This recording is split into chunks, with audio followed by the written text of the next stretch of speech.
Hello all of you. And last lecture पे हमने part 9 discuss किया था, जिसमें हमने देखा था कि किसी भी चार्ज कंडक्टर की एनर्जी कितनी होती है, और ये हमने प्रूफ करा था U equals to half C V square या half Q square over C. ये दो फॉर्मूले हमने लास्ट लेक्चर पे प्रूफ करे थे, ठीक है ना। तो टॉपिक वाइज यहाँ पर आपकी वीडियो अपलोड की जा रही है अकॉर्डिंग टू योर सिलेबस, ठीक है। तो आप किसी भी पार्ट को मिस मत कीजिए, क्योंकि अगर आप 10 पार्ट देख रहे हैं और आपने 9 पार्ट नहीं देखा, 8 पार्ट नहीं देखा, तो आपको समझ में टॉपिक नहीं आएंगे, ठीक है। तो आप टाइम वेस्ट ना करके हम पढ़ते हैं अपनी मोस्ट जो कि मैंने लास्ट लेक्चर पे कहा था कि मोस्ट इम्पॉर्टेंट ये टॉपिक रहेगा आपके पास, ठीक है। तो ये हमारे पास क्या है, कैपेसिटर संधारित्र। अब संधारित्र को समझाने के लिए सिंपल कैपेसिटर क्या होता है ना, जैसे आपने फैन में एक वाइट सेल देखा होगा, ठीक है ना, जिसमें क्या होता है कि जब हमारे पास क्या होता है, जब हमारे पंखे की स्पीड, फैन की स्पीड क्या हो जाती है, कम हो जाती है, तो हम क्या करते हैं, फैन को चेंज नहीं करते हैं, हम उस सेल को क्या कर देते हैं, चेंज कर देते हैं। वाइट कलर का सेल होता है, उसी को हम क्या बोलते हैं, कैपेसिटर, यानी कि संधारित्र, ठीक है ना। तो जब हम चेंज करते हैं तो हम क्या देखते हैं उसमें चेंजेस, कि स्पीड जो होती है वो इंक्रीज हो जाती है। हमने तो इंस्ट्रूमेंट को चेंज भी नहीं किया, और सिंपली हमारे पास क्या हो गया, तब भी हमने स्पीड को इंक्रीज कर दिया। तो इसका मतलब जब स्पीड इंक्रीज हुई है उस सेल उसको लगाकर, तो इसका मतलब उसने अपने अंदर किसी न किसी को स्टोर कर रखा होगा, जिसे हम चार्ज कहते हैं। तो हम ये कहते हैं कि किसी भी इंस्ट्रूमेंट में बिना चेंज करे हम उसमें आवेश की मात्रा को बढ़ा सकते हैं, चार्ज की कैपेसिटी को हम क्या कर सकते हैं, इंक्रीज कर सकते हैं। किसके according, according to capacitor, okay. तो आई होप आपको ये तो समझ में आ गया होगा, ये जो मैंने आपको बेस्ट एग्जांपल दिया है फैन का, ठीक है।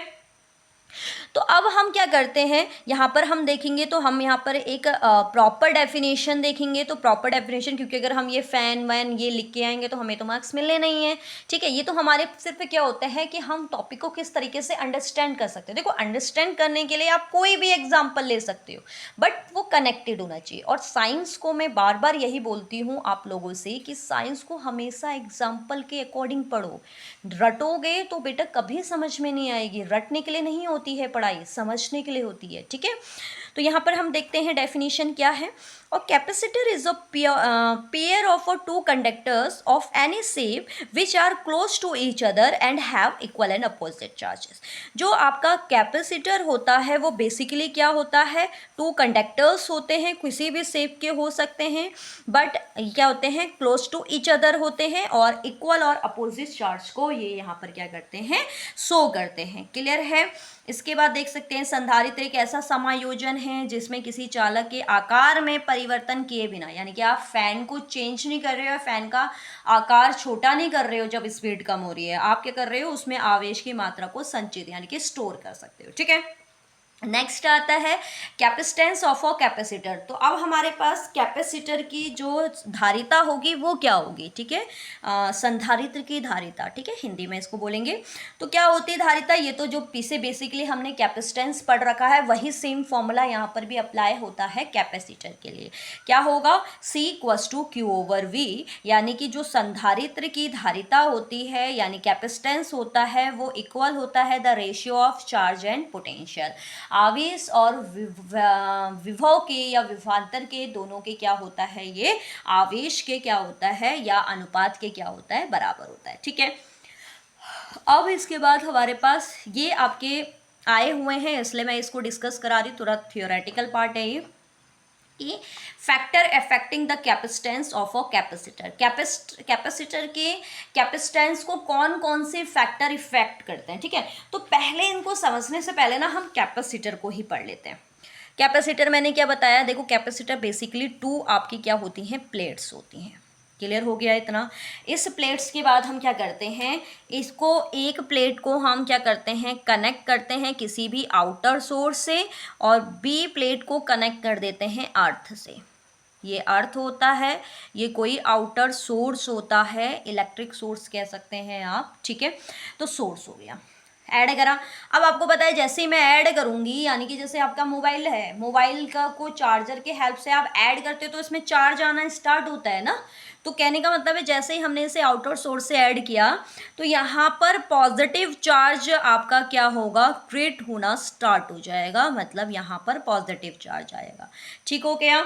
और पॉजिटिव चार्ज आने के थ्रू तो हमारी फिजिक्स में एक लैंग्वेज है कि सेम आपके जो अदर चार्जेस होते हैं वो दोनों एक दूसरे के अटैक, अगर ये पॉजिटिव चार्जेस का मतलब इस प्लेट में आपके अंदर की ओर तो नेगेटिव चार्ज हो जाएगा और बाहर की ओर पॉजिटिव होगा, और ये पॉजिटिव की आपने अर्थिंग कराई है तो जितना भी इसका पॉजिटिव होगा वो कहाँ चला जाएगा, अर्थ पे।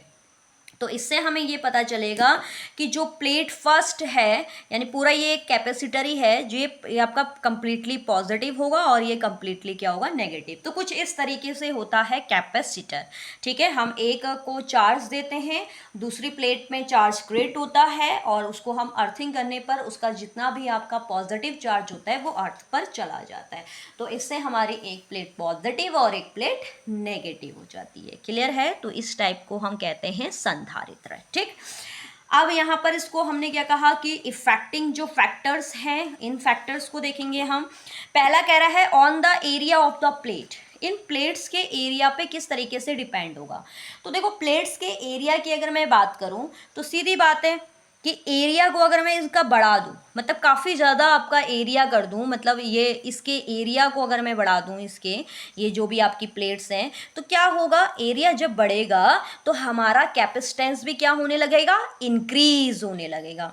तो उसको हम बेसिकली किस फॉर्म में कह सकते हैं, अगर मुझे शॉर्टली इसको डिफाइन करना है कि C जो होता है वो डायरेक्टली प्रोपोर्शनल होता है एरिया के। तो यहीं से हमारा पूरा स्टेटमेंट क्या हो जाता है, क्लियर हो जाता है कि अगर आप किसी भी कैपेसिटर के कैपेसिटेंस को इंक्रीज करो, यानी कि संधारित्र की धारिता को बढ़ाओ, या सॉरी एरिया को बढ़ाओ, प्लेट्स के एरिया को बढ़ाओ, तो संधारित्र की धारिता क्या होती है, बढ़ जाती है। ठीक है ना। तो C is directly proportional to 8। तो बट हमें तो वहाँ थ्योरी लिखनी है। तो यहाँ पर हम देखेंगे क्या होता है प्लेटों के क्षेत्रफल पे। The capacitance of a capacitor, देखो मैंने ना जो डेफिनेशन लिखी है वो सभी में मैंने सेम लैंग्वेज यूज़ करी है, जिससे आपको लर्न करने में ईजी हो। बस खाली प्रोपोर्शनल और इन्वर्सली प्रोपोर्शनल में ही डिफरेंस है। ठीक है। तो the capacitance of a capacitor depend upon the effective area of a plates, यानी कि किसी भी कैपेसिटर का जो कैपेसिटेंस होता है वो बेसिकली किस पे डिपेंड करता है, एरिया ऑफ अ प्लेट पे डिपेंड करता है, and is directly proportional to it, और किसके, डायरेक्टली प्रोपोर्शनल होता है किसके, एरिया के। ठीक है ना। तो इसको बेसिकली मैंने क्या लिखा हुआ है, C is directly proportional to 8। संधारित्र की धारिता प्लेटों के क्षेत्रफल की क्या होती है, अनुक्रमानुपाती होती है। ठीक है। इसके बाद सेकंड है आपके pass on the distance between the plate. अब सीधी बात देखो ध्यान से, अब हमने क्या करा, इसको आउटर सोर्स से कनेक्ट किया, ये पॉजिटिव हो गया। अब ये नेगेटिव तो तब होगा ना जब ये इसके कनेक्ट में आएगा।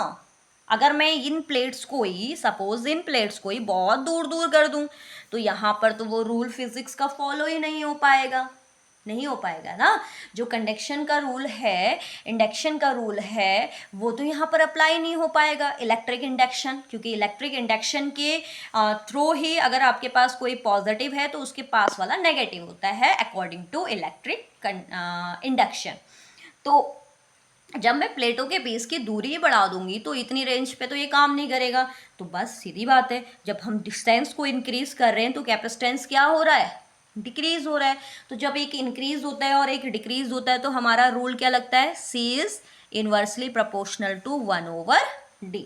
इसका मतलब हम कह सकते हैं कि जो कैपेसिटेंस होगा कैपेसिटर का वो डिस्टेंस के क्या होता है, इन्वर्सली प्रोपोर्शनल होता है। इट मीन्स कि अगर आप क्या करोगे, डिस्टेंस को इंक्रीज करोगे प्लेट्स के बीच की, तो आपका कैपेसिटेंस क्या हो जाएगा, डिक्रीज हो जाएगा। ठीक है। तो देखेंगे यहाँ पर सेम डेफिनेशन मैंने, देखो द कैपेसिटेंस, एक minute, the capacitance of a capacitor depend upon the effective area of a plate. तो यहाँ पर सेम डेफिनेशन रहेगी, बस यहाँ पर एरिया ऑफ प्लेट की जगह आ जाएगा डिस्टेंस। ठीक है।